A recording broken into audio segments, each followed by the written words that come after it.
hay de fondo en todo esto? ¿Cómo es hoy la relación México-Canadá?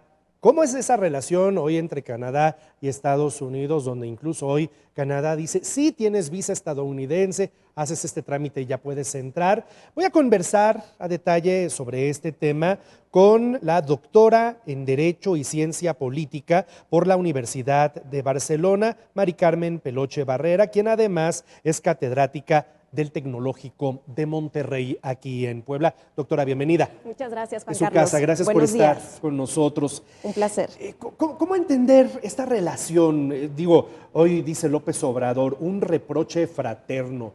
Wow, ese tema de las formas de nuestro país y de él en materia de relaciones internacionales llaman la atención. ¿Tendrá que ver esta decisión canadiense con la forma en la que nuestro país, nuestro presidente, actúa en materia de índole internacional? Gracias, Juan Carlos. En cierta forma sí, pero tenemos que recordar que no es la primera vez tampoco que Canadá impone una visa a mexicanos, y esto se dio desde el año 2009 y pues estuvo vigente hasta el 2016. Entonces, es verdad que hay una forma muy tradicional de hacer relaciones internacionales en este sexenio, pero sí se debe reconocer que esta medida es la segunda vez que se aplica y que había estado vigente. La dio a conocer en el 2009 un primer ministro del Partido Conservador, que fue Stephen Harper en su momento, y que tenía pues por objetivo lo mismo que ahora, poder reducir esas peticiones de asilo por parte de mexicanos hacia Canadá, y que finalmente pues en el 2016, después de que se había logrado este propósito de reducir las peticiones de asilo, se retira. Y bueno, pues en este periodo de 8 años en el que se estuvo sin visa y solamente pues se podía ingresar a través de esta solicitud electrónica de viaje, que es muy sencilla y muy barata a conseguir, pues estas peticiones de asilo volvieron a dispararse de forma considerable. Ahora, justo me detengo en eso, porque a ver, la justificación pública que emite el gobierno de canadiense es esa. De repente se disparó el número de solicitudes de asilo, y para que lo entienda nuestra audiencia, primero le preguntaré qué se debe entender por una solicitud de asilo y paso a mi siguiente pregunta, ¿no? Claro que sí, Juan Carlos. Una petición de asilo puede ser realizada por cualquier ciudadano de cualquier estado que sienta pues un peligro por parte de algún grupo de la sociedad, Político, sí, algún grupo político, por el propio estado, grupos de la delincuencia organizada, y que tenga pues un poco lo que establece la Convención de Naciones Unidas sobre el Estatuto de los Refugiados, aunque el estatus de refugiado y de asilado es distinto, pero bueno, al final del día pues es esta protección que se busca por parte de otro estado diferente al estado del que uno es originario, del país del que es nacional, o del estado donde uno sea residente, pero que tampoco pueda encontrar protección ahí. Entonces, cada país establece sus propios requisitos con base en algunos principios enmarcados en el derecho internacional público, pero pues cada estado o cada país establece sus propios requisitos. Entonces se trata de esto, de que mexicanos cuya vida se encuentra en peligro, cuya integridad física o emocional o psicológica está en peligro y puede solicitar protección al Estado canadiense en este caso. Ahí es a donde quiero llegar. Es decir, de alguna manera el tema es que la ley canadiense, el sistema, es muy noble para aceptar este tipo de solicitudes de asilamiento.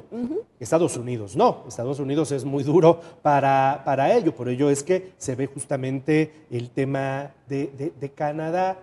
¿No tendría más bien que haber empezado Canadá por revisar su propia legislación, sus propias leyes, su propio sistema en función de ello, antes justamente de aplicar esta solicitud, esta exigencia de visa o de una nueva ETA a los mexicanos que buscan entrar a Canadá? La preocupación del gobierno canadiense es que algunos mexicanos abusen o se aprovechen del sistema de asilo canadiense para ingresar como turistas, por ejemplo, por vía aérea, y una vez estando en territorio canadiense en un puerto de entrada, solicitar asilo.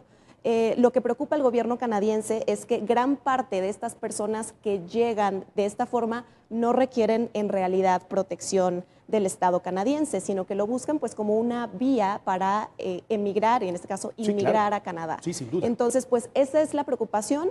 Es verdad que se podría revisar los requisitos o los procedimientos, pero hasta ahora o el objetivo principal es poder reducir estas peticiones de asilo para poder gestionar de mejor forma los flujos de personas, para también reducir los costos de procesamiento y para que las solicitudes de las personas que realmente requieren protección pues puedan ser resueltas en un periodo menor de tiempo. De repente, a nivel mundial, existiría una percepción obviamente errónea, pero incluso aquí en México la hay, de que Canadá y Estados Unidos son lo mismo, quizás por el nivel de desarrollo que tienen ambas naciones, por un pasado muy común que llegan a compartir, se percibirían como lo mismo. Canadá históricamente ha luchado por que el mundo entienda que hay diferencias importantes entre Canadá y Estados Unidos. Pero de repente, algo que sucede con esto, y me llamó muchísimo la atención, es que Canadá dice, te voy a dar la ETA, este permiso electrónico de entrar si tienes visa estadounidense. Es decir, lo primero que me viene a la mente es, se está subordinando el gobierno canadiense al de Estados Unidos, es decir, que hoy, para que yo pueda obtener, digamos, la vía fácil de entrada a Canadá, debo tener primero la visa estadounidense. Es una subordinación. ¿Cómo entenderlo? Podría verse por un lado de esa forma, pero por otro lado podemos revisar la relación diplomática, la relación bilateral que existe y que ha existido desde siempre entre Estados Unidos y Canadá. Y es verdad que ha habido pues momentos álgidos en esta relación. Bueno, sobre todo lo vimos en los últimos años durante Sí, claro. la administración de Trump con su homólogo Justin Trudeau, pero la realidad es que existe una enorme tradición de cooperación en materia de seguridad entre Estados Unidos y Canadá. Por ejemplo, tienen el NORAD, que es este mando norteamericano de defensa aeroespacial. Tienen, por ejemplo, un acuerdo de tercer país seguro en materia de asilo. Comparten también cierta información entre sus agencias de inteligencia y de seguridad, y recordando sobre todo que después de los ataques terroristas del 11 de septiembre del 2001, Estados Unidos hizo la mayor reorganización federal de toda su historia y ahí mejoró muchísimo todos sus procesos en materia de inteligencia, de seguridad, y fue cuando se endurecieron los requisitos tanto para solicitar asilo, para aplicar a la condición de refugiado y también pues en general para ingresar incluso como turistas en Estados Unidos. Entonces, ante estas características es que pues el gobierno canadiense confía en los filtros que Estados Unidos tiene y de alguna manera dice, bueno, si Estados Unidos ya hizo todo un proceso, una revisión de antecedentes y ha aceptado otorgar un visado a una persona, es porque pues todo este proceso es confiable, y si entonces Estados Unidos ya lo hizo, yo confío en que esa persona, si puede ingresar a Estados Unidos, pues entonces también puede ingresar a Canadá. ¿Cómo resumiría hoy esa relación? Es la misma pregunta que hacía al inicio, pero para profundizar, ¿cómo resumiría hoy la relación México-Canadá en función de un tratado comercial que incluso fue complejo de renegociar, en función de repente observaciones, señalamientos que le hace México a Canadá y Canadá también a nuestro país, y que de repente generan ofensa en ambas partes? ¿Cómo se resumiría hoy esa relación? Pues mira, Juan Carlos, como en toda relación personal, nacional, estatal, siempre van a existir diferencias. La realidad es que en términos generales la relación entre pues Canadá y México es bastante estable, incluso con estos momentos álgidos que, como te decía, bueno, ya hubo en algún momento una imposición de visado a los mexicanos. En general es buena. Al gobierno canadiense le conviene al final del día mantener una buena relación con México, porque México es el tercer socio comercial de Canadá. Entonces, en términos comerciales es muy importante, pero también en términos de mantener pues una relación en toda la región de Norteamérica Canadá, Estados Unidos y México estable.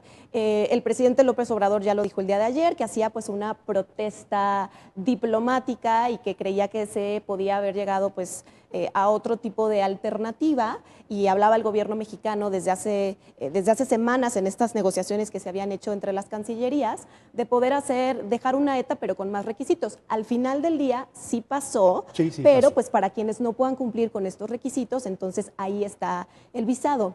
Las estimaciones canadienses habían dicho que pues aplicaba o que con esta ETA con requisitos adicionales podían viajar a aproximadamente el 60% de los mexicanos que viajan a Canadá, y esto se confirmó el día de ayer por parte del presidente López Obrador. Pues entonces, a pesar de este momento incómodo que resulta obviamente para el gobierno mexicano esta imposición, la relación no se va a ver dañada en gran medida, va a pasar, y sobre todo lo que va a suceder o que tendría que suceder el próximo abril en esta cumbre de líderes de América del Norte, si es que el gobierno mexicano sí se presenta, pues es abordar este tema, abordar estos flujos migratorios, estos flujos de personas que buscan protección, ya sea en Estados Unidos o en Canadá, y bueno, pues también se tendrá que abordar el tema de la delincuencia organizada, porque pues ya para decirte, poner otra razón o otra preocupación del gobierno canadiense es que el crimen organizado a través de personas con peticiones de asilo se pudieran infiltrar en territorio canadiense. Que Canadá en sí, y si tradujéramos solamente el tema del crimen organizado al tema de las drogas, Canadá tiene un problema, yo diría, casi fuera de control en algunos lugares. Ahí está Vancouver, simplemente nada más para ver lo que les está pasando, ¿no? Están muy preocupados por la crisis de fentanilo, que al principio pues parecía afectar únicamente a Estados Unidos, pero está llegando el fentanilo en grandes cantidades a Canadá, y bueno, pues eso con las implicaciones de salud pública que eso tiene también es considerable. Yo le aprecio mucho la charla, muy interesante, a la doctora en Derecho y Ciencia Política por la Universidad de Barcelona, Mari Carmen Peloche Barrera. Ella es además catedrática del Tecnológico de Monterrey aquí en Puebla. Doctora, Muchísimas gracias por su tiempo. Gracias, Se lo Juan aprecio. Carlos.